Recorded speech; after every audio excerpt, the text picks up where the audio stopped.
Welcome to the Wait, What Was I Doing? A Squirrel, an Ape, and a Trash Panda's ADHD podcast where you fuckers haven't left us alone about getting two very particular guests. So here you go. You can stop messaging us now. We have heard you. We understand. They are here.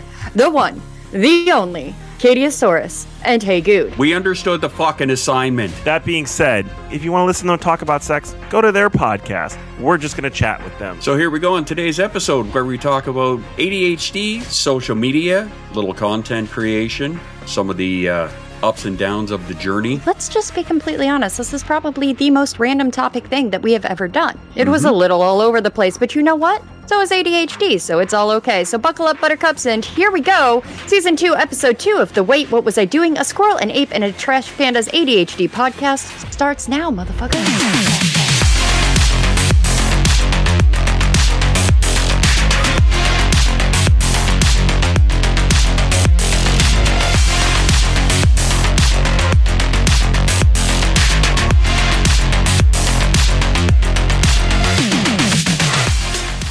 Today we are joined by two very special guests who have been requested since episode 1, probably closer to episode 0. You guys are a hot commodity around here. Everybody wants to talk to you.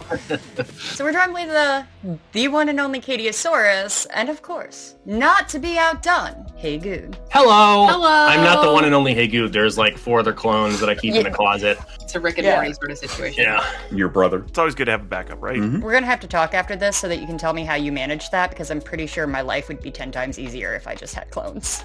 Oh, let me tell you, frog DNA. Oh, Frog DNA. This solves the whole thing. Occasionally I find them reproducing themselves, but it's probably not going to be a problem. Frogs. Yeah, frog. That takes go fuck yourself to a whole new level.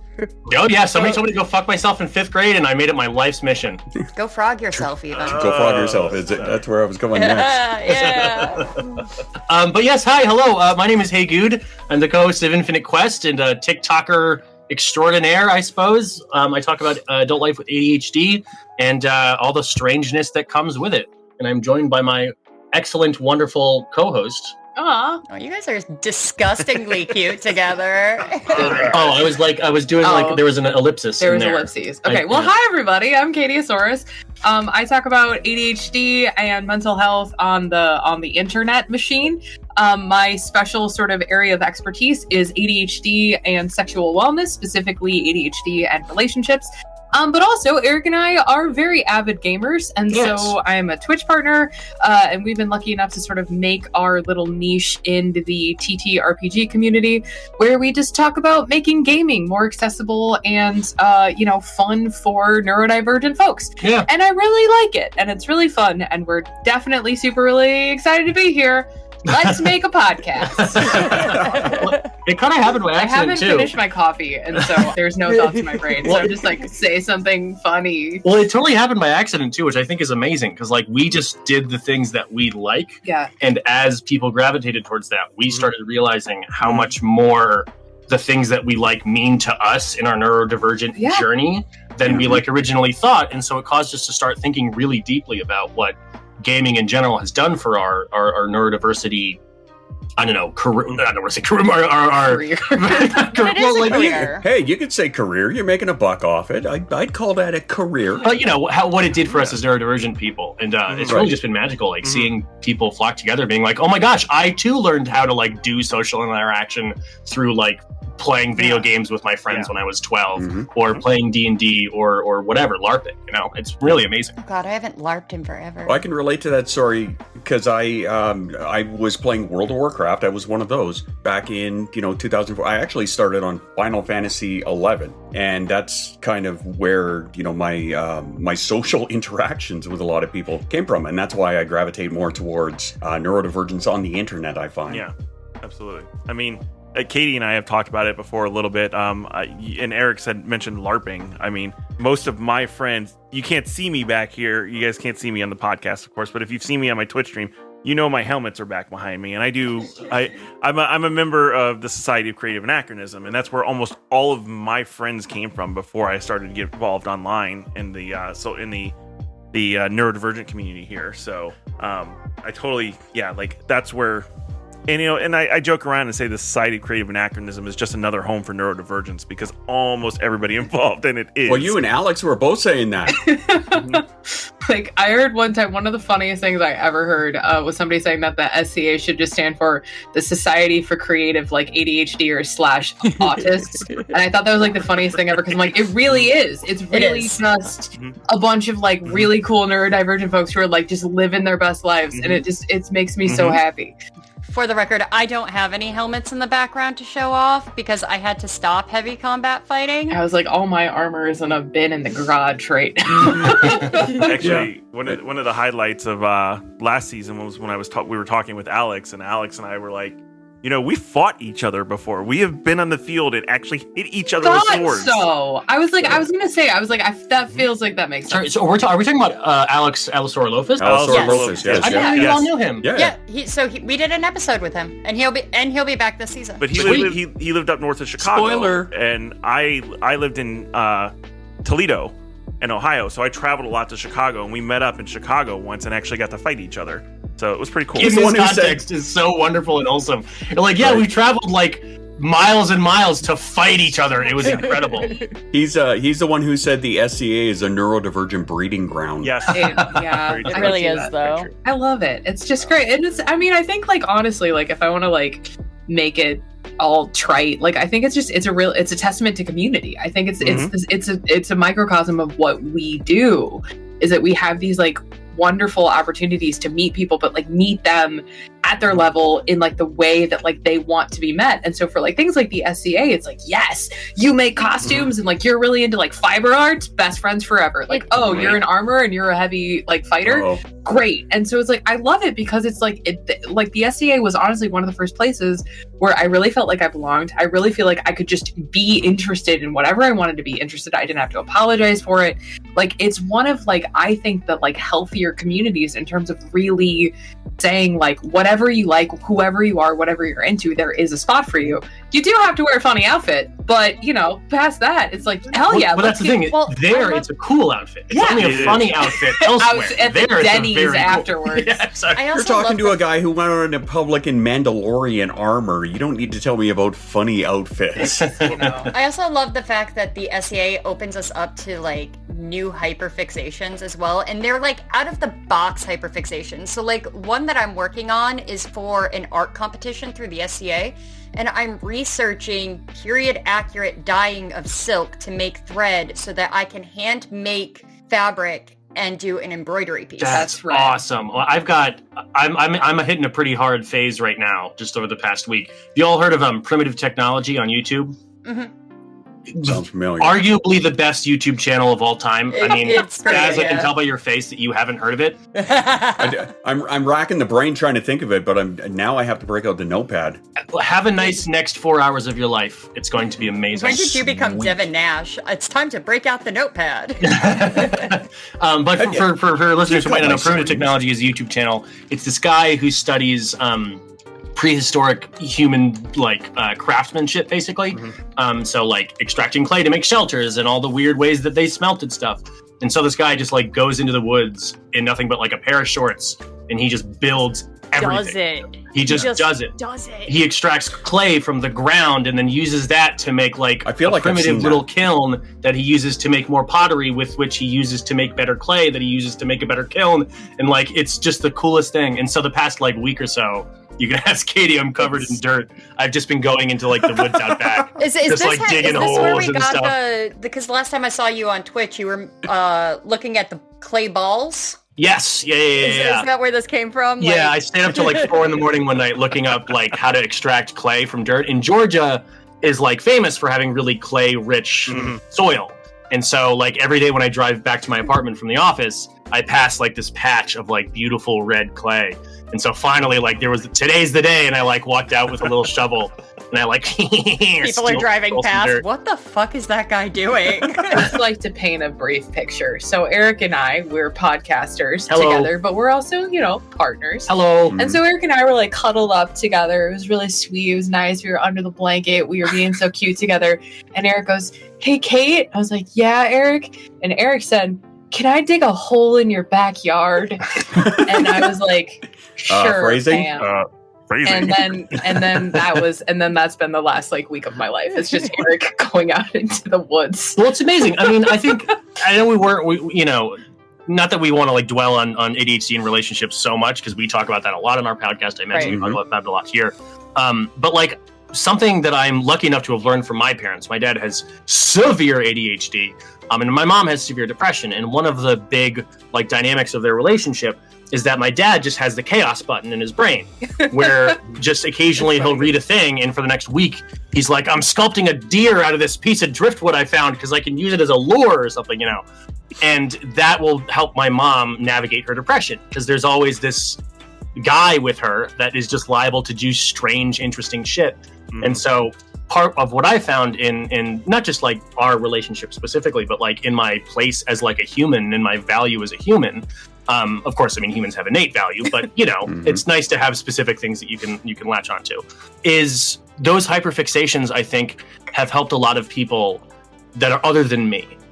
Because there have been times when I've been working on like Durodengo is one of my favorite, making polished dirt balls, where like my roommate will get home from work and they just have like the day written all over their face, and they're just like, oh, the bus was late or whatever. They're just and they walk in and they look and they see me covered in dirt, like dirt all over my face, and I have like a perfect pool ball in my hand, and they just go, all right, what are you fucking doing?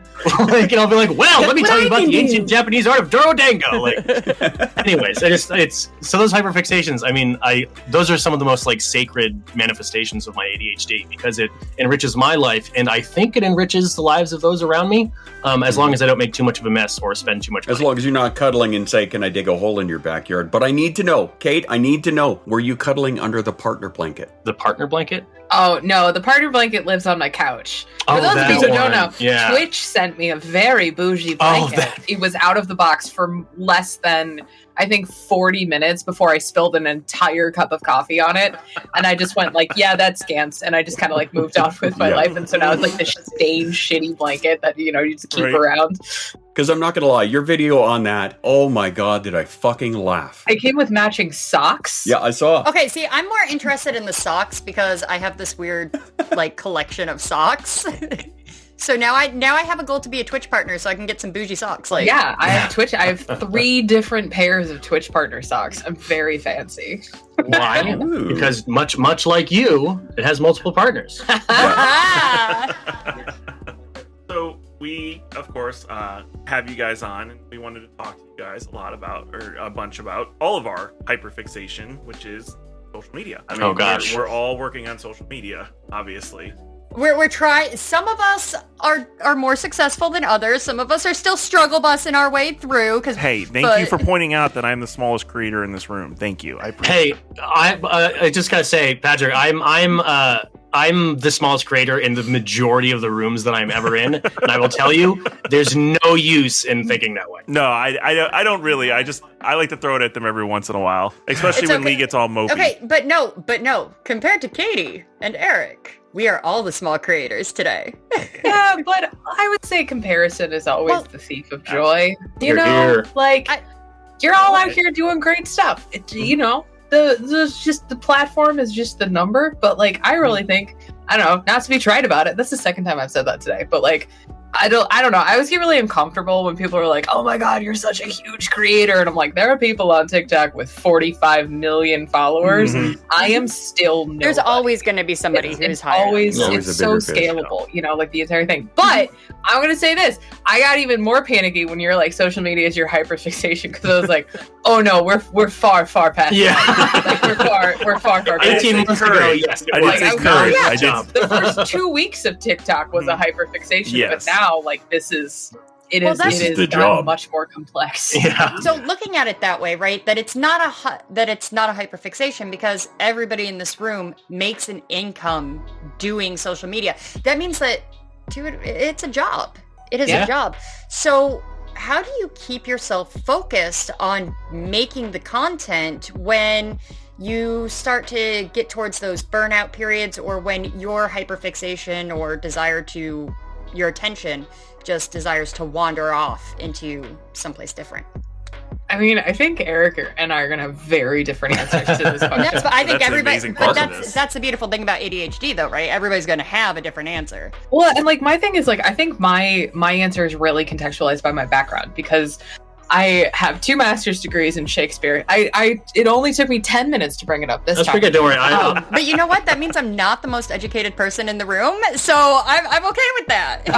But because of that, because my background is in academia and academia that is absolutely integrated and intertwined with performance, like I don't have that. Like I don't have that moment of like burnout because for me and my experience, like sometimes you wake up and you're real hungover and you don't want to go play Hamlet at 8:30 in the morning in some high school's gym. But that's the gig, Mhm. And so for me, like that example seems very specific. it is because like that was my life, was being a touring teaching artist. So I would get gigs at different like theater companies, and a lot of times it was like going into schools, like doing like we're gonna go perform Hamlet, and then the rest of the day we're like teaching workshops, that kind of thing. Mhm. And which I loved it. It was great, but because of that, like some days I wake up and I don't want to make content. Some days I wake up and I'm tired or I can't think of a good idea or whatever. But at this point, like very realistically, and not to be like boring, but it's my job. In the same way that like sometimes I don't want to, take a shower. I usually don't when I don't want to. But sometimes like there's stuff that I don't want to do, but I need to do in order to like provide for myself at the end of the day. And so a lot of times like in those moments of burnout, I just go, if this is a job, sometimes we're feeling a little bit less inspired. Sometimes we're feeling a little bit less excited, and that's okay. And that's valid. And so I may take a break. I may not post about ADHD. I might just post about, like my partner blanket or whatever silly video I have. Yeah, random shit posting. Yeah. But I mean, for me, like, because this has become what I do for a living, there is a modicum of like, sometimes when you don't want to, you have to be a grown-up and you have to take responsibility for your content. And so that's when you get like the, pun videos. Cause I'm like, this is all I have to give today, but I will give you something. I don't want to seem like I'm being rude. I have to step away for a second. I realize I have nothing to drink and I have to take meds. I'll be right back. Go ahead. Oh, hey, good. Spaz, I hope you decide to leave this in. I know you're probably going to cut this section out. Well, now I'm going to fucking keep it in. No, now you have to because I said it. But like the amount of times, like there have been serious shitty like months in my life, like real deep low points that all started with one time when I didn't take my meds for some minor inconvenience because it's downstairs, because it's in the other room, because I don't have water, and then I won't take my meds, and that will be the start of a 2-3 month long depression spiral, ADHD spiral. So anyways, I got mad respect for people who say like, hold on, I know it's annoying, but I gotta go take my meds. That shit is important. We love that. My my bipolar disorder understands that innately, because if I don't take my bipolar meds, I go manic, and nobody fucking wants that. Mm-hmm. Wait, what was I doing? We'll be right back after these commercial messages. We interrupt this podcast to bring you this breaking news story. I'm your on-location reporter, Falsey News. Channel 80 has continued to receive reports from ATH&D Incorporated in an attempt to unravel the mystery of the missing research scientist, Dr. Atan Chenspan. The doctor has been missing for 2 weeks now. While Chief Boyardee continues to be tight-lipped about the incident, anonymous sources have stepped forward, under the promise of anonymity, to inform us that one of Dr. Chenspan's computers seems to have a lock on his location, though they refuse to say any more than that. In other news, the Squirrel Station is proud to announce that a new target has been met in the Sunshine Goblin fundraiser event. Donations totaling over $2,000 have come in, unlocking the next voice chat rave, which will also be streamed on Twitch. No date has been confirmed yet, but I can't wait to attend. As always, we will keep you updated on all breaking news as it happens. Squirrel Army promises citizenship for service. But I guess you answered, so I guess I'll give my answer. Yeah, please. So for one, I probably shouldn't say this because this is just for you, Katie, but I might pretend that I'm actually a bit better at my job than I actually am for the sake of this, but, Well, this sounds like a personal attack. Thanks. I thought this was supposed to be the one we weren't getting attacked in. Mm-hmm. Oh no, that's what this whole thing was for. We've been planning this So we invited you, but you laid the trap. We've been plotting. Brilliant. Yeah. Patrick knew what was going on. He's got 3 helmets in the background ready to go. Yep. But for me, I think so. My background, I was a classical musician in my youth, and then I quit the shit out of that, and then I was a chef for the last 10 years. I mean, who's to say when I turned from cook to chef? But whatever. I was a culinary person for the last 10 years. So that's roughly my background, and in that, I've learned that a lot of the stuff that we think of as being extremely difficult, a lot of the effort that comes into doing anything when you have severe executive dysfunction does not come from the physical caloric cost of doing the thing. It comes from the mental energy of deciding when to do it, how to do it. Should I do that before this other thing? Is that other thing actually more important? That's what's fucking exhausting, and that's what causes my burnout. So like in the kitchen, before I went, in a professional kitchen, there's sort of two phases. There's prep phase for like 4 hours before the restaurant opens, and then there's service when the restaurant opens. They're two very different things. In service, you're reacting in the moment. Like a ticket prints, you need to react on the fly. You can't really plan too far ahead because you don't know what's going to fucking happen. I was always excellent at that because ADHD.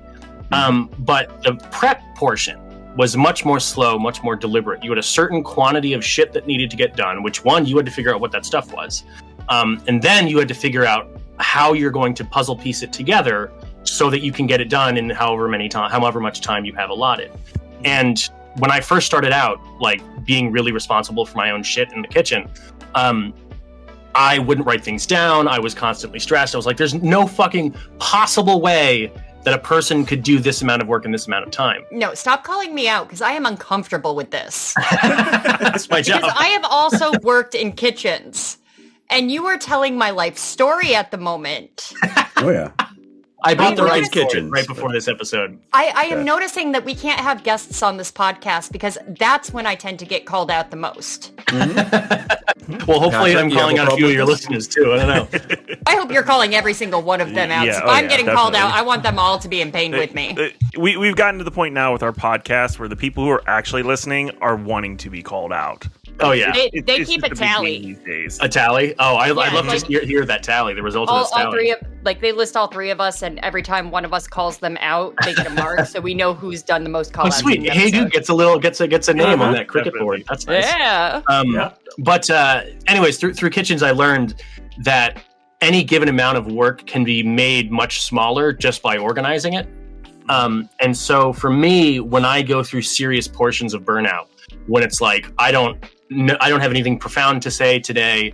I don't know if I should be working on my like Twitch doodle dots where my actual like money comes from. Because I mean, you're all TikTokers. You know, we don't make shit from TikTok. I don't make anything. Yeah, I'm Canadian. fine. Oh yeah, I was don't gonna say have you access literally to don't the make fund. anything. And so like it's like, where do I focus on where my money is coming from? Do I focus on where I can build my audience? All that stuff. When you're making those decisions in the moment, it can make a reasonable amount of work seem monumental. And so in those moments of like burnout where I'm like, I can't fucking do this today. I rely on that sort of training where I just go like, okay, right now, just decide on a schedule. I'm going to do an ADHD year training video. I'm going to respond to a couple comments, and I'm just going to remind people that, ADHD isn't just for young boys. Like, just write that, like, I literally write it down. Thank you, by the way, for being a that. white male that says that. Like, I feel it's really important as a white male to point out that this is not just like a white little boy's disease. Yeah. This affects such a wide group of people. So sorry. No, it's okay. It's an ADHD podcast. We all do it. It's like we haven't met you. But so yeah, for me, I try to rely on process when I get really burned out, because it's just impossible in those moments to get like the creative energy going. But I know that I can still make my physical body do stuff so long as it knows what to do. So I always, when I'm like training new cooks, or when I was training new cooks, I would always say, remember that your prep list is a selfish lever because it always comes first. Come on. So it's like, do all of your, and then I would say, do all your thinking at once. That's Infinite Quest, available where any podcast is available. Apparently, there's plenty of call outs over there too. So, anyways, so I don't know if that was an answer, but that's sort of how I deal with it. Well, I also think too, though, like the real truth of, I think, what we all do as people who primarily focus on talking about ADHD and like neurodivergency is that a lot of it doesn't necessarily have to be or need to be educational. Like, I work really hard, to like always, like, I try and put at least one like educational thing together every day. But sometimes, especially in the moments where I'm really struggling or I'm really down or the burnout is hitting or whatever it may be, sometimes I will just make the video where I acknowledge that, where I validate those feelings, where I say, today I feel like a fuck up, or today I'm really struggling, or today I can't focus, or today whatever is going on is going on. And sometimes it's really interesting to like see that, because those videos are often the ones that do the best. And it's not because it's like, oh, I have to like make all of this like educational content. I have to like, break my back to like do the most research. Sometimes people just want to feel like they are less alone. Sometimes they just want to feel like they're the only person, like, or not the only person going through it. And so I think like the success of Infinite Quest and like what we've done is that day one, we got our first email and they're like, I've never heard anybody talk like me on a podcast before. I've never listened to something where the trains of thoughts like going off in all different directions are just accepted and part of it, and it's natural and okay. And so I think that like that's become, I think, more important to me than like cranking out educational content through burnout, is just saying like, there are so many of us who are experiencing the same thing and going through these same things, and talking about that and naming that and bringing that to the forefront is sometimes even more useful than like did you know that your hormones are related to ADHD? Yeah. Because I think it's impactful. Yeah. I mean, there's a million fugillion people who are more qualified to talk about the technical aspects of ADHD than we are. And those people are fucking incredible. But what we aimed to do since like day one was we wanted to look at the people who are consuming our content, whether it's our podcast or TikToks or on Twitch. We want to be looking at them at eye level and say like, hey, we don't have all the answers. Sorry to tell you, nobody does. I'm not going to speak from you as if I'm up on some high hill because I figured it out and I shall tell you the secrets. I'm just here to tell you, me too, and it's okay. A couple of things. I want to jump in here on a couple of things. One, I'm going to go backwards. One, Eric, I think that's a hugely important point, and I know that all five of us do that. We have. Well, it's Katie's point first. I just said it different because I'm a white guy, and that's what I do. Well, okay, fair enough. Taking credit. I'm just going for backwards because I'm trying to fucking remember. But we all say that, right? We are not the professionals. This is the information we have. We all strive to find the most like scientifically accurate stuff, the most prominent and important and realistic information that we can, and provide that to them. And I think that is hugely important, because the point that you made about the actual professionals that are out there, and there are a good number of them, and they're all doing amazing work. I lost the direction I was going, but that's okay. Anyway, that is okay. And to touch on Kate's point, about the content where it's just like you just don't feel it. I actually referenced you, I think yesterday or the day before, and it was a period where you were going through. You called it your spicy sads, and you had a bunch of videos like that. And I'm like, you know what? Yeah, that's it. Even if you're having one of those days or one of those periods where you're not feeling it, just to put something out there so that others can look at you and go, holy shit, I'm not the only one. I think that is probably one of the most important things that we do as creators, is remind our audience that they're not the only ones who go through this, and to show them our experience and that as something that they can relate to. Well, just on that point, I think, and that's why I think one of the most important things that ADHD creators can do is just be honest and fearless. Mm-hmm. Just say the stuff that is hard to say, and don't be afraid of it, and don't spread misinformation, obviously. Yeah, and that's one of the things that I share. It takes a special kind of crazy, for lack of better terms, of putting your mental health out on social media for people to consume. Right? It is a very hard and very it opens you up to a lot of criticism and critique, right? Oh yeah. But the benefit of that is that people see you. They don't just think that you're some talking head on a screen who's all polished and put together and perfect, and they see a person that they can relate to on that screen. And that's where the communities really form, is that they relate to us. They understand that we're going through a lot of the same things that they are going through, and it helps them to understand that we're not some special all amazing creator who knows everything. We're just like them, and we're going through all these things just like them. Yeah, I know what my comment section looks like. I'd be afraid to see your guys'. I think I personally fall victim to the idea that I have to be that polished person from time to time because of my educational background. So I have a degree in nursing, and I also have a degree in public health. A lot of public health being focused on education of the public. I think that I fall kind of prey to this thought pattern that I have to be put together, and that a lot of that content that I do put out has to be informational, it has to include education, even though I don't have a professional background in like mental health in general. Like, I've been through the courses for mental health. I think I fall prey to it. And like right now, I'm having a very hard time because I've taken a month off of content creation between getting my EDS diagnosis and then just my phone breaking and a whole bunch of other stuff that I think I needed to hear what you guys had to say right there, because I haven't been able to really get back into content creation because it's, okay, what am I going to talk about? What research do I have to do? And it's a lot less about that, and it should be a lot more about the fact that I am struggling with self-worth because I have a voice in the back of my head that a lot of us with ADHD have to listen to. You know, I am burnt out because I am physically ill and just everything else that's going on. And rather than just being open and honest with that, like I started this journey it's kind of like fallen more into like, I feel like I've been pigeonholed almost, if that makes sense. I mean, it's super interesting that you brought that up because I'm in a very weird situation that is precisely based on that. So recently, because this has become my full-time job, I signed with a management agency who is like kind of going to help me like essentially check my emails. Like that's basically what they're doing.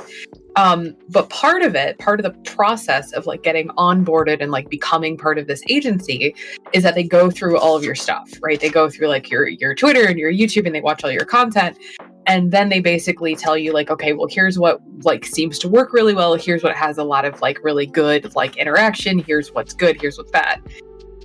But the problem is that first off, I'm the only like mental health creator like with the agency. So like I'm already doing something completely different. But like the thing is that like my background makes no sense on paper. Like I worked as like a graphic designer, and then I was doing like wedding dress alteration, and also I'm a trained blacksmith, and also I was a working magician, and also I have 2 master's degrees in shit. Like I have all of these different things. And so like the agency is like looking at my content and they're going, what are you doing? Like, what is that? Like, what are you talking? Like, sometimes you talk about Shakespeare, sometimes you talk about whatever. And I was like, yes, because that is the ADHD experience. Mm-hmm. It's not about me knowing the most about ADHD. It's not me being the quote unquote ADHD lady. It's the fact that my entire life has been defined by this thing that we are all living with. And the experience of like loving Shakespeare and being a blacksmith and also wanting to do cosplay and also wanting to do magic and also being a streamer and also playing D&D, like that is like, I don't want to say it's universal, but like that familiarity that so much of my audience finds in like, oh, I like all of these different things, and I'm constantly being told to choose, and I'm constantly being told that I have to pick one, and I have to like focus on one, and I have to like define myself by this one thing. And like, in my experience, like that has never been my life. That is never who I am. Like I have always defined myself by all of the cool shit that I like. And so as a content creator, that sort of like pigeonholing and niching has been really frustrating because like I have to constantly combat it, not only from like daddy algorithm, who is only going to show you my content if I use the same hashtags I've been using for a year, but even just like in growing my audience and growing my brand, I'm running into this like larger sort of like social media problem where I'm the only person. Like I'm one of the only people who is doing that. And so it's really hard because like not only am I like constantly going, okay, well, is it okay if I talk about Shakespeare today? Is it okay if I talk about, you know, whatever? But then also like knowing that there are literally people who are going like, no, you're supposed to choose. You're supposed to, it's really I don't want to say discouraging, but it's certainly enlightening as to like how easy it is to just get used to how like social media works and just say, this is the thing that I have to be, because otherwise I'm not going to get likes, I'm not going to get shares, I'm not going to get views. And that's been a really, really interesting experience. Yeah, I mean, content creation in general is not ADHD friendly. No, It's not. It is until it absolutely isn't. Yeah. They make it so easy at the beginning, and then it's like, surprise! and this is why I can't look at the numbers because of reasons like that, right? I can't look at my analytics. Like, I'm not a big numbers person to begin with. I am when it matters, but I don't look at my TikTok analytics. I look at them maybe once every 3 weeks. Yeah. We got the self-proclaimed analytic whore over there. I am the analytic. Two of them. But not me anymore. Like, not anymore, yeah. Well, no, I guess. But like even the Twitch analytics, I kind of pay better attention to them because there's a paycheck attached to them, right? So it's a little more important in my mind. But no, I can't look at the numbers because it weighs too much on me, right? And then the RSD kicks in of why don't I have a higher number here? Where am I going wrong there? And as Kate pointed out, if you're not using doing the same thing, using the same hashtags, etc., daddy algorithm gives you the old fucking strap in the ass, and there you go. And what were you saying earlier? Well, I think something that's really interesting about what you're going through, Kate, although I know it's very hard, so I don't mean to say like, no, it's fine. All the qualifications that little I'm thing you're going to say through. aside. It's fine. Everything's fine. I think so. I also said earlier that there's a bunch of people who are far more qualified to talk about the technical aspects of ADHD, and that's fucking great.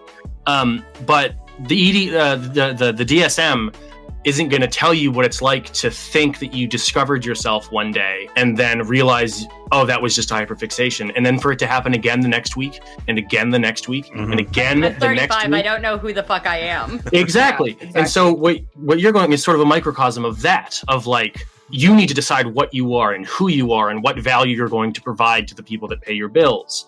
And it's like, that's been something that I've been being told my whole life, since my entire schooling life specifically. Yeah. I mean, if you replace analytics, like the current social media analytics, with grades, it was exactly the same thing. It's like, I would do really well for a little while in like math. I would get all A's in math for a little while, and then all of a sudden my grades in math would plummet. My grades in history would go all to all A's. And to my teachers, this doesn't make any fucking sense. They're like, I don't get it. And you're like, well, see, I thought I wanted to be a mathematician for like 3 months, so I was crushing it in math. Then I realized I want to be a historian, so I started crushing it in history class. And it just bounces around. So I think that experience is one of those experiences that is very common to folks with ADHD, but is not something that you can extract or deduce from all the technical reading about ADHD. That weird reality of feeling like you discovered yourself only to watch that version of yourself die every single fucking time. It is exhausting. It is depressing. And we're met at all angles of people telling us that that's not right. You have to pick one of those identities. And that's fucking, it's really sad, honestly. It's really sad. It's disheartening. Yeah. I mean, it sounds like my adult career path, to be honest with you, right? Right. Like, I started out as a submarine mechanic, and then I left that and joined the infantry and jumped out of airplanes, and then I got out of that and I went to be a motorcycle mechanic, and then I was a manager at a steel mill, right? Like, it just, all these changes and things, and now here I am, doing social media and driving food around, right? So it's just it's really interesting and depressing, and how can be depressing of how all these things are, you find yourself and then you don't, and you find yourself and you don't. And it's just, and that's not even to touch on how expensive it is when you go to find yourself. Oh yeah. And then that's not who you are. So I have, my first degree was in nursing, right? I have a strange minor that is attached to nursing, at least for most people who have a nursing degree. I have a minor in English. As a dyslexic person, I have a minor in English because I went through this whole period where I was like, I want to be an English teacher. Like, that's what I wanted to do with my life. And then before that, it was international business. And before that, it was in media. And then before that, I was in the military and I was a CBRN specialist. So I was really like about chemistry and chemical warfare and stuff like that. And then I was like, ooh, when I got out, I wanted to be like military historian. I went to school for a lot of these things, and none of it really equated to I have been in school for so long, and all I have to show for it is like nursing with specializations in like EKG and phlebotomy, and a public health degree with a concentration in epidemiology. But I have done so much more than that. Mm-hmm. And to watch my husband watch me go through trying to figure out who the fuck I am for the past 12 years, at this point, he just fucking throws his hands up in the air and is like, what's it going to be this week? You know, and that also hurts when you have somebody that you love look at you and they're like with this whole social media thing, right? I started this when my husband was on deployment. So he came back and I was streaming on Twitch and I was making content on TikTok, and he didn't realize that I had been doing this for several months because we never really talked about it. We had more important things to talk about. To watch him as I'm getting paid for what I'm doing, look at me and go, okay, so this is a fixation for a week. What is it going to be next week? And to watch that keep pushing month by month, and him still expecting me to drop what I'm doing right now for whatever that next fixation is, even though I'm coming up on my 2-year mark. Like, that's hard. Mm-hmm. Well, I also not to drive the bus. This is my podcast. Oh, please do. I suck at this job. No, it's okay. But I also think so. Yeah, a lot of this sucks for sure, and it's fucking hard, specifically for people with ADHD. But I also think there are elements of hope to it. Oh, yeah. I mean, there are definitely elements of hope to it where it's possible now in this profession that we all have chosen. It's possible to be the random hyperfixation person. Mm-hmm. Like that's a legitimate strategy. Like me, for example, if I got off my goddamn ass and started making better content, if I could decide like, hey, everybody, this week I'm hyper focused on extracting clay from the dirt in the backyard, and then like a week later go, I don't give a shit about that anymore. Now it's all about Dorodango. Like, I don't give a shit about that anymore. Now it's all about paper making or whatever. There's an audience for that. Coffee stirrers. Yeah, I was going to say, that's some of my favorite fucking content from you is those coffee. Really? You amaze me with that. That's my longest standing hyperfixation. I'm going on 10 years with that. Yep. I've just never gotten over it. It's always fun for me. But there's not only like, how do I say this? The biggest hope for what I'm doing is not necessarily like monetary success and all that stuff. It's to reassure other people that they're not alone and that they're not broken and you're fine. You don't have to choose. You're doing great, my friend. It's okay. But so too are they doing that for me. Where I post a dumb little thing about, hey, this week I got really into making clay, and a bunch of people are like, that's the coolest fucking thing I've ever seen. And then I post another little thing about it, and everybody's like, oh, how did you do this? And I was like, that's an interesting question. I'm glad you asked, you know. So it's as hard as it is to manage my own time around this weird social media job. I'm consistently reassured that there is an audience of people, and I don't want to use the word audience because that sounds like professional, like I'm trying to get something from them. But there's a contingency of people. There's a group of people, a community, I might say, yes, who not only accept that weirdness of like being super into something one week and then not giving a shit about it the next week, but that's their experience too. Exactly. And they're like getting something out of it. Like they feel less alone through consuming that content. Yeah. So as hard as the numbers all are, that is consistently uplifting to me. Would you say that's something that drives you in your content and drives you to continue making the content? Or is there something else that like gives you the passion to keep doing what you're doing? I mean, do you want to? No, go for it, please. I mean, I have said this on so many different podcasts, so this is kind of a recycled answer at this point. But it's the truest one, is that, I mean, going back to what I was saying earlier about like, you know, sometimes you just don't want to play Hamlet at 8:30. My background is in theater, and very quickly I realized that, especially like living with like rejection sensitivity and that kind of thing, it is very easy to sort of like put external worth and your like external like your self-worth like externally. And so if you go to a show and everybody in the audience is sitting there with their arms crossed and looking bored, it's really, really hard to be like, I did a great job. You might be the best Hamlet in the entire world, but if you're playing to a television audience, like nobody gives a shit, right?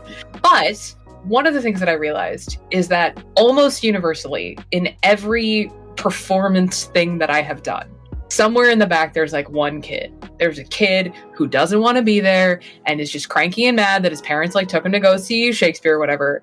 But then like you see him get a little more interested and then a little more interested and a little more interested. And by the end, like you have changed that kid's life. And I remember being that kid. I remember being the kid in the back of the theater going, this is what I want to do more than anything else in the entire world. This has changed my life. And so when I was doing theater and I would have these conversations like with the students that I was teaching and stuff like that, I would always say, don't do it for the crowd of thousands. Do it for that one kid who's going to leave this theater and talk about Shakespeare and be passionate and excited about it. And so when I started making content, I didn't go into it for millions of followers. I did it for the one person who didn't know that your period absolutely affects ADHD. I did it for the one person who didn't know that depression doesn't necessarily mean feeling sad. And so like now, like the reason why I don't care as much about like numbers and that kind of thing is because I'm still making my videos for that one person, the one person who needs to hear it that day. And so, yes, it's deeply frustrating when, you know, I have as many followers as I do and TikTok shows it to 2,000 people. It's frustrating, right? It's like, oh, where are my views? But then I have to check myself and I have to say, but of those 2,000 people, one person may have needed to hear it, and that's enough. And so like that's really how I've started defining my content and my content creation. Is it's not for millions. It's great if millions see it, cool. I'll make 30 whole extra cents from TikTok that day. Right. But that one person, that's who matters. And that's how you build a community. And that's how you build a community of people who understand, is because you're finding one person at a time and saying, yes, you are welcome here and you are valid here and we see you and we acknowledge you and you are worthy of care and love. And I will die on that hill. I will absolutely, like, that is the one thing that I refuse to change about anything that I'm doing. I don't care about views. Yeah, I think that is such an important point that you present too, because of all of the creators, and there are a good handful of us that are in our niche, our ADHD community. There are a lot that are, you can tell they're authentic, right? And I count you two among them, obviously.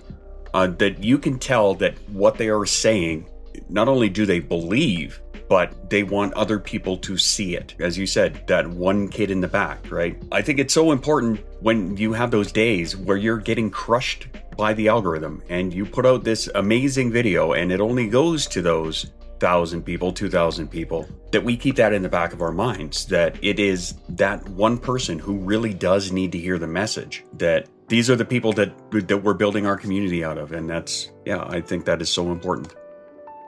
So when I was starting on my journey, which I'm the newest creator. I'm only approaching about a year now of content creation. I was hung up on numbers a lot, right? I was always worried about my follower count and my view count and everything like that.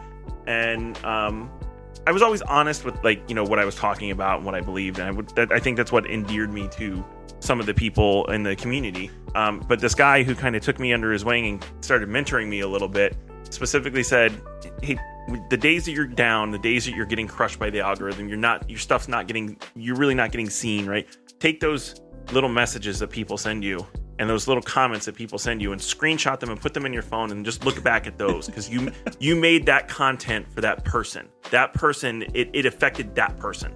And that's a meaningful, honest to God contribution to our community, right? You went and made a piece of content that somebody truly identified, and it made them happy or better that somebody else was going through it, right?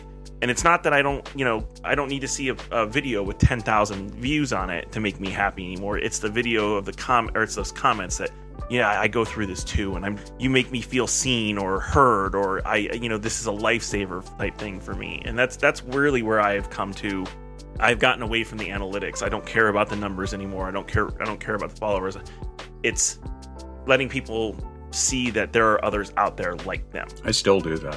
I hate the fact that TikTok took away the ability for people to message you if you have your DMs that open. pisses me off so much. Because I used to get a lot.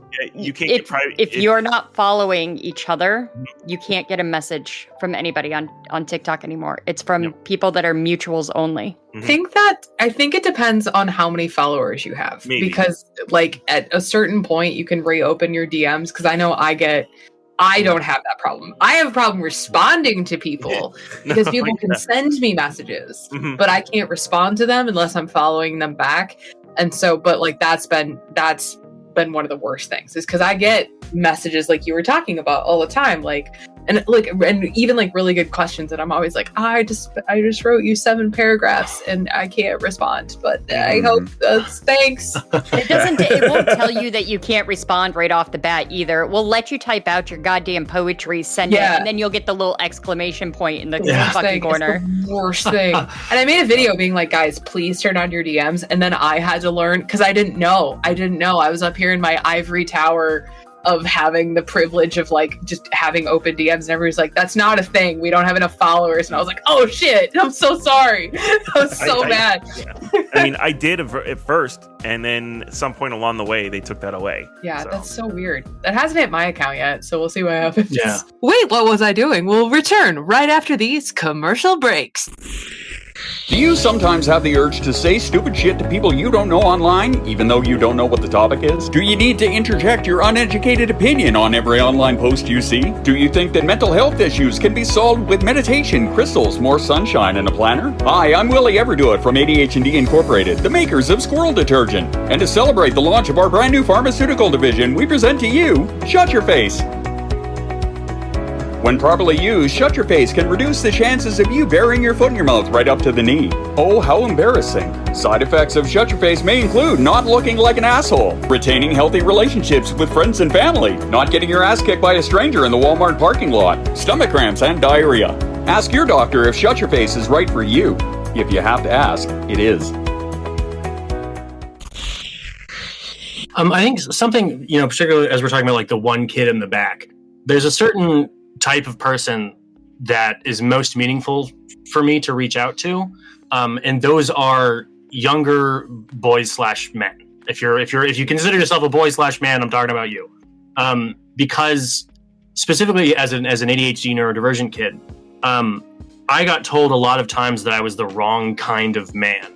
That like you should be a strong, silent type who like commands a room with their silence. Oh, give me and it's like that's just not what the fuck I do, man. Like I like to burst in the room and say like, hey, do you guys know that like dinosaurs had feathers or whatever the fuck? Like that just wasn't the type of man that I was, and I felt like I was wrong and bad, and I was tempted by the toxic masculinity of the men around me who were that quote unquote strong, silent type, and who would never say anything, and if they did, the whole room hushed and listened to them. And that's just such bullshit. Like if that's really genuinely the kind of person you're, that's fine. But I think for a lot of young ADHD boys, we're just told that we're supposed to be strong and silent and quiet, and being excited about stuff is like quote unquote feminine, and like it's wrong to be that way. So talking to that section of people is really important. I don't quite know how to reach them, but that's like my kids in the back. But also similarly, if you're a guy that looks like me, I'm a tall, white, cis, straight dude, my info dumping, my enthusiasm often is actually mansplaining, and I'm just not aware of it because I'm so excited. And so realizing that, like, holy shit, like, I do that a lot, and I need to brain it up. I always say, like, you should say about 75% of the things that you intend to say. Just every once in a while, just let a thought go. Just practice doing that. But so those sort of extremes of like the boys, the young men and boys who think that they talk too much and are too enthusiastic, and they should be strong, silent, like warrior-like people, and the people who have swung too far to the other side and just talk over women, basically. Don't do that. No. Strange out of nowhere answer, but I just felt the urge to bring that up. That's my kid in the back of class. So we are rounding up. I know you guys have another engagement that you have to do, and we do like to close things out. So I just want to draw attention to the time and everything like that to make sure that we're being respectful of your time. I have one quick question. One quick question, and I want to go around the room for all of us here. What did you actually start your channel for? Like, who when you got on social media, what did you actually start it for? And is it what you're actually doing now? You mean like when I downloaded... When you downloaded TikTok and you decided to make content, what was your initial idea of making content for? And is it what you are actually doing now? Short answer... Sorry. I just did a whole speech about not talking over women. Okay, I can't... I see what you did there. I managed to like circle around the block kind of. Because I only downloaded TikTok. I mean, I think I had it for like a couple of months before the pandemic. But my sister is much younger than me. She's about 12 years younger than me. And so she's like deeply invested in like dancey dance TikTok, you know? And so was like, oh, you should download this app and it's fun and people go on and they make little videos. And then when the pandemic kicked off, I had that moment of like, I lost my job. I was a performer and an actor. My entire industry disappeared in a day. It was terrifying. I'd never seen anything like it in my entire life.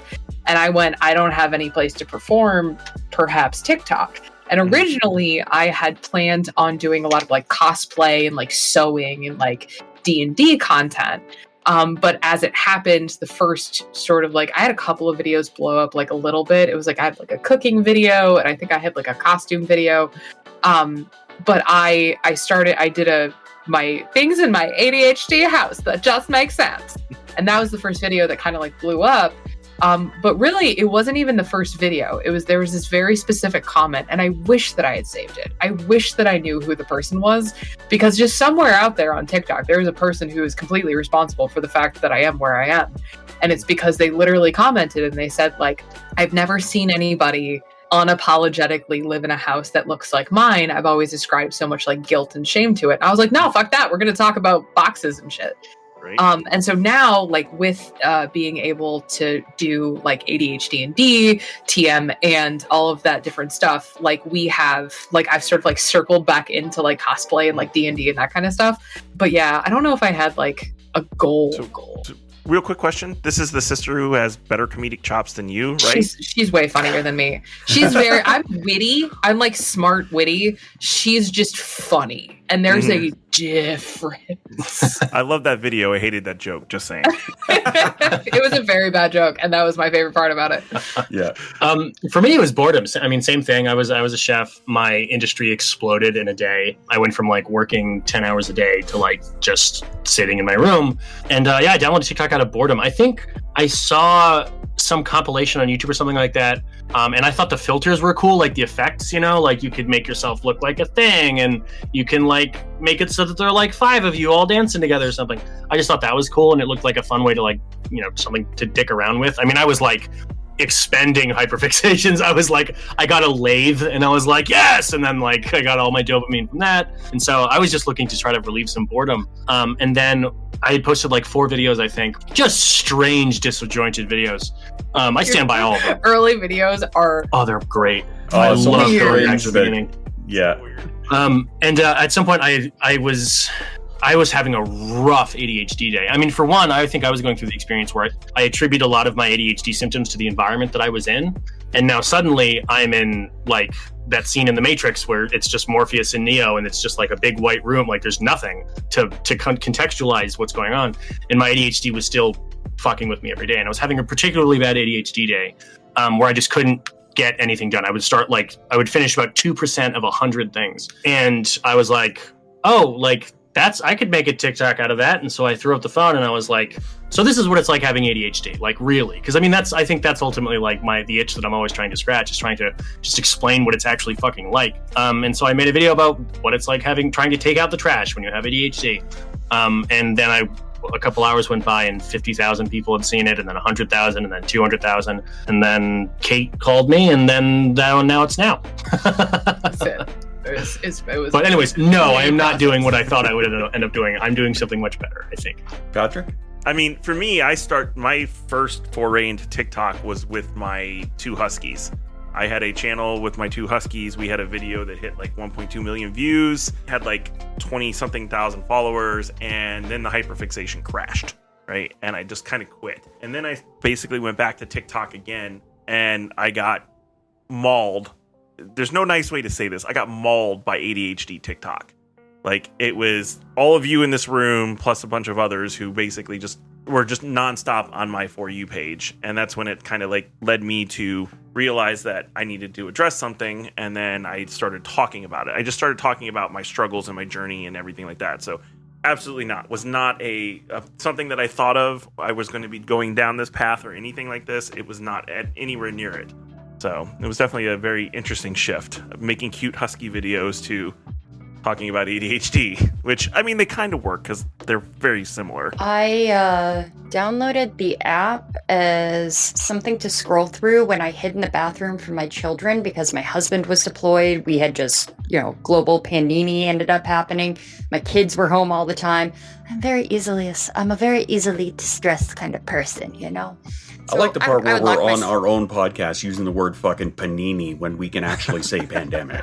It's more fun. It's more whimsical. But no, I literally would take 10 minutes, lock myself in my bathroom so that I didn't go to jail for homicide. And while doing this, I was scrolling through TikTok. And the first videos I posted were literally just dumb lip sync videos to sound bits that I thought were funny. And then there was one where somebody had asked something about my, what medication I was taking. So I did a video talking about how you don't make medication recommendations or anything like that online because it's fucking dangerous. And explain, these are the meds I'm on. This is why I'm on them. This is not a recommendation. And then when people found out I took Adderall, I had people who lost their fucking shit telling me that I was just taking legal meth. And I had people who were like, I take Adderall too, and this is my experience with Adderall. So I started talking a little bit more about my personal experience with Adderall, making videos to kind of clap back at the people who were like, oh, you're just, you don't really need that. Or I guess I was taking on ableists for ADHD from a very early point in my career. And then from there, it just went on to people asking me questions about ADHD and what life was like. And then I would do, this is what it's like being a parent with ADHD who has 2 children who have ADHD. So just trying to explain what my life is like through ADHD and mix in some of my educational background with it. Yeah, and now I'm here. So. Baz? And for me, I had a friend of mine actually who had 22 or something thousand followers on TikTok. And when the pandemic first started, we had our cohort families up here, the people that we could safely get together with, right? I think we were allowed a handful of 5 or something like that. So we were having a couple of beers on the back deck. And he said to me, you should look into this, right? And because I kind of played the social media game for a lot of years for a lot of different reasons, music, art, animation. I was making a cartoon for a little while that didn't really go anywhere because I lost interest and the dopamine drained, and on to the next thing, right? I'm sure none of you have ever done that before. So he said to me, you should look into this. And my first thought was, well, it's another outlet to make silly, stupid videos. So I'm like, okay, what the hell? Why not? So I downloaded it, started scrolling or whatever, and finally decided to make a video. And I kind of felt like doing it when I was in the parking lot of the Canadian Tire. And there was a guy, he had a big bronze statue in the back of his truck of a buffalo. And I looked at it, I'm like, wow, that thing is detailed.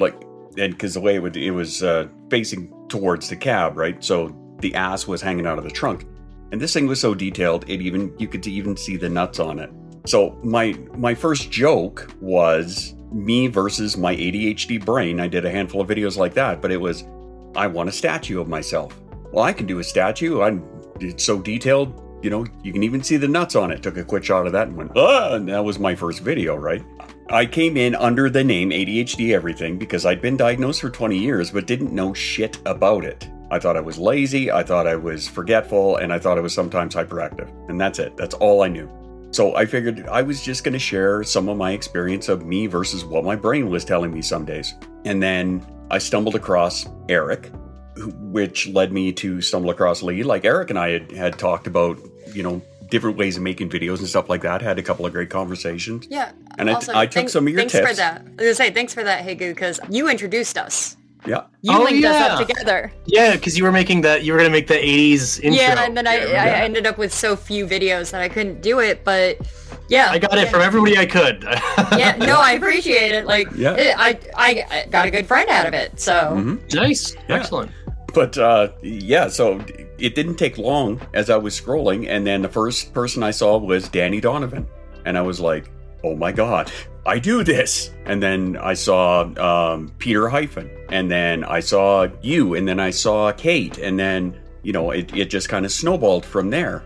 And I think I kind of stayed on the same direction. Like there was a little stray where I was thinking, well, maybe I can draw some attention to my Twitch out of this, right? And so I started posting a little about my Twitch, and that didn't go anywhere. And I'm like, okay, well, fuck that. Let's just get back on track, right? So I think I've kind of stayed mostly on the path. It's just I had no idea how this would turn out as we get to this certain point, right? Like we're 2 years in, and there are so many creators now that I think a lot of them came in because they saw some of our stuff and realized, like, oh shit, I do this. I can relate to you. I want to share my story, right? Which I think is fantastic. The fact that we've helped to inspire a lot of these other creators, I can't be thankful enough for that. But I think I've stayed for the most part on the same path. I had no idea where it was going to lead. I had no idea how big it was going to get. And as Kate was talking about with, management companies and things like that, like I sure as hell am not there, but it's a much different game the deeper you get into it. Oh yeah, absolutely. It really is. It's like a fractal. And now a word from our sponsors. When Town Square is in need of a hero, there's only one man you can count on. When the treehouse is on fire yet again, there's only one name you can trust. And when the lounge needs a party machine to throw down, there's just one name you can call. Coming to Channel 80 HD Premium this summer. Robo Shoost. Parkman. Park Machine. All beer. Robo Shoost. Only on Channel 80 HD Premium this summer. Rated R. Okay, well, we're at the point now where we're going to go ahead and start to wrap this up. We want to thank Kate and Eric for joining us on our podcast. So much. We really, really appreciate it. Hey, you're welcome. Thanks for having us. I mean, so I want to say something to this. I want to talk to you guys about this because it all started with the Randy debacle. This is kind of where this podcast idea happened. The original Randy debacle, the guy who said he was going to mentally destroy us. Oh yeah. So we started bouncing around this idea, and then it was when Katie's like, I have no idea. Well, we get a lot of people that claim to Yeah. It was a really bad ableist guy. The guy who said that. This is that Yeah, the guy in the car. This Yeah, is that the same guy. guy who's like famous now for being misogynistic and stuff like that. Yeah, he's been around TikTok again. I just put that together. Is that the same guy? The It used is the vagina same guy? It Yes. is the same used guy. vagina guy. Same guy? Yes. Yes. I had no. I just put that together right now. Yeah, you can smell misogyny on him. Oh, that's so funny. I mean, it's not funny, but that's very funny. So the in between part that we didn't see that I kind of kept track of this guy a little bit. There was an anti-Semitism section in there as well that he got drugged for as well. He's just kind of a trash human. But yeah, it was all of our interactions during that time frame that you guys kind of said, like, we're talking about possibly doing a podcast, and you guys gave us that stamp of, oh, we'd love to see that. And that was what led us to all finally pulling the trigger and saying, yeah, let's do this. So True story. You guys are directly responsible for this podcast. We just want to tell you. well, gosh. So all those people who are feeling called out by this podcast, you can blame Kate and Eric. You can make it up to us by going and following us on all of our social media. Well, so it's funny you say that. Our closing statements are usually where we plug ourselves. So, Kate, when you're not doing our podcast, where can they find you? Oh gosh, you can find me on all sorts of different places. I have a TikTok and I have a YouTube and I'm a Twitch partner now, which is pretty cool. I also have recently I started hyper focusing on Twitter, which is really fun because Twitter requires like no effort. You just have a thought and you just think into your phone. It's amazing. And also I have a podcast. It's called Katie and Eric's Infinite Quest, an ADHD adventure. Woo-hoo! We talk about life with ADHD and depression and navigating life as neurodivergent adults. We talk a lot about ADHD relationships and sex and kink and all sorts of cool stuff. So if you want to come follow me, it's Catieosaurus /Infinite Quest. Hey, Eric, I was so curious how you're going to land this. I've been doing this for a year and I still can't do it. It's the hardest part. It's the hardest part. No worries. And I'm HeyGude, HeyGude. My main platform is TikTok, if you want to go follow me over there. I also stream on Twitch every weekday at 12:30 Eastern. We hang out, we talk about stuff. I do Minecraft streams on Tuesdays and Thursdays. I'm the owner of the QuestCraft server, which is a Minecraft SMP for neurodivergent, wonderful people. It's been going really great. So go follow me on Twitch. I'm on Twitter also as, I believe, HeyGude, ErikGude. But if you just go find HeyGude on all the things, that will be me. Particularly YouTube. I got big plans for YouTube. But follower counts don't really give a fuck about your plans. So That's right. Ain't that the and I'm the truth? co-host of Infinite Quest. I am the it is me and Kate. I was forgot hoping about that part. you would also be like, and I have a podcast. I also have a podcast called Infinite Quest. It's the weirdest. Available everywhere. So, Spaz, where can they find you when you're not doing this podcast? Same. I'm on TikTok, Instagram, YouTube. I do have a Twitter. I don't pay as much attention to it as I should, but that's okay. I'm on Okay, Twitch because as now well. you have a thought. You can just go drop it Now there. I have a thought. Yeah, that's right. I could drop Katie my has thoughts. tested it for You us. just gotta have Yeah. a thought. Just silly. Just be like, oh, that's silly. Post, and then people yeah. go, haha, that's funny, and then you go, yeah. Yeah. Instant validation. Dopamine, yeah. But you can find me on all those platforms under ADHD Everything. Come follow along. On my Twitch streams, we talk about mental health. We sit there, they make me do silly shit like put on steampunk hats and dab and all of that good stuff. Lee, Let's see if I can do this time. come on. You can find me on TikTok, Twitch, Twitter, YouTube. I have a Patreon. What am I forgetting? Discord Instagram. Instagram. and Instagram. Fuck. Almost. One of these days I'll get them all. I just realized I forgot my Patreon too. Patreon.com/HeyGude. I saw Spaz. I saw you realize you forgot it too, and I was like, oh fuck. So I pay my rent. You can find me on all those at Lee Plays Games, underscores in between each with the exception of TikTok. Those are dots because TikTok's a dick and took away my underscores. Rude. Rude. It was very rude. What about you, Patrick? Where the fuck can they find you? So you can find me on all the major platforms. TikTok is my main platform. I'm also on Twitch and will be on Twitter here soon. I have a YouTube channel and an Instagram as well, and you can find me on all of those under ADHD Silverback. Don't forget about the podcast YouTube channel. Yes. Wait, what was I doing? We also have a Patreon if you want to support the things that we are doing here. And you can also send us an email at the waitwhatwasiddoingpodcast@gmail.com. Let us know what you Hey. think about the podcast. Tell us we're assholes. I don't fucking care. Just tell me something so that I have some job to do, please. So yeah, and I think that's it. Thank you guys so much for joining us, and we really, really appreciate getting a chance to sit down and talk to you guys. Yeah, thank Absolutely. you. Yeah, thanks so much Thank for you having guys us. so much. Wait, what was I doing? A squirrel, an ape, and a trash panda's ADHD podcast. Season 2, Episode 2. Hosted by Lee Plays Games, a DHD Silverback, and ADHD Everything. Many thanks to our very special guests Catieosaurus and HeyGude. Music by Infraction and Stream Beats. Recorded in Discord on January 29, 2022. Edited by Tyler Bacon at Darkside Studios. Extra special thanks to our patrons, Amanda, Linny, Nikki, Topher, Dawn, Annalisa, Bro, Toads, Janelle, Barry, Rory, Ume Demon, Diane, Elizabeth, and Chris B. Be sure to join our Patreon to get access to special extras, including extended versions of podcast episodes. Join us again on March 8, 2022, when we see if we can keep up this trend of putting episodes out on time. Wait, what was I doing? Will return after you go follow Infinite Quest on Spotify. There you go.